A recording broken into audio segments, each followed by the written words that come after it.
فضا ان کے در کی ہے، بٹتی جہاں پہ بھیک ضیاء و درر کی ہے۔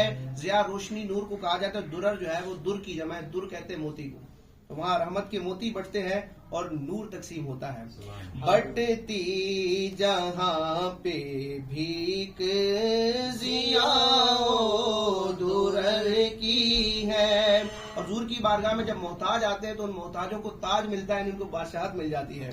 صدقے میں پاتے تاج ہے محتاج اور گدا، صدقے میں پاتے تاج ہے محتاج اور گدا، اوج کرم پہ کیسی عطا تاجور کی ہے، اوج کرم پہ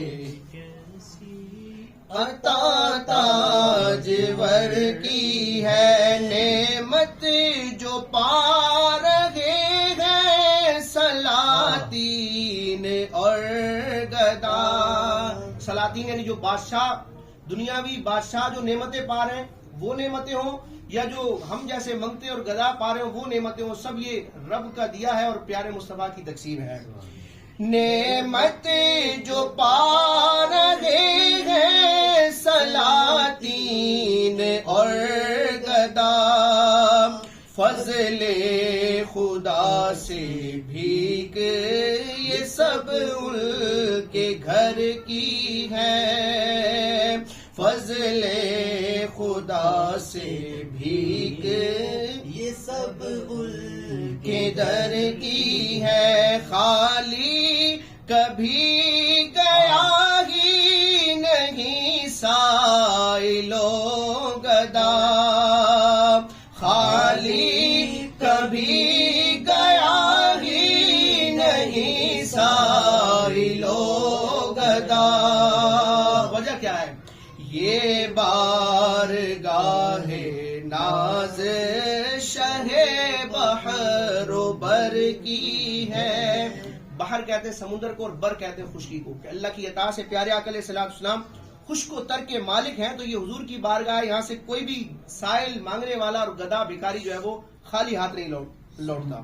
خالی کبھی گیا ہی نہیں سائل و گدا، کیونکہ یہ بارگاہ ناز شہ بحر و بر کی، ذکر مدینہ کیجئے کثرت سے صبح و شام۔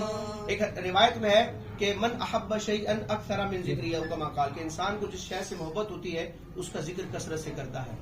تو پیارے آقا علیہ السلام سے محبت کی علامت یہ بھی ہے کہ آپ کے دیار، آپ کے شہر کا کثرت سے ذکر کیا جائے۔ امام مالک کو دیکھے کیسے عاشق مدینہ ہے، اور یہ تسلسل ہمیں نظر آتا ہے بزرگوں کی طبیعت اور مزاج ہے کہ وہ حضور کی نسبت کی وجہ سے مدینے سے محبت کرتے ہیں۔ اور اس دور میں امیر اہل سنت کو دیکھیں کہ بات بات پر الحمدللہ امیر سنت مدینے کا ذکر فرماتے ہیں، اور مدینے کی محبت آج بچوں کے دل میں جو رچی اور بسی ہے، الحمدللہ اس کا ایک بہت بڑا جو حصہ ہے وہ امیر اہل سنت کی خدمات کا نتیجہ ہے۔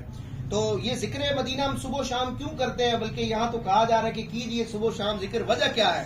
اس کی وجہ بھی دوسرے مصرعے میں سنیے گا۔ ذکر مدینہ کیجئے کثرت سے صبح و شام، ذکر مدینہ کرنے میں راحت جگر کی ہے، ذکر مدینہ کرنے میں راحت جگر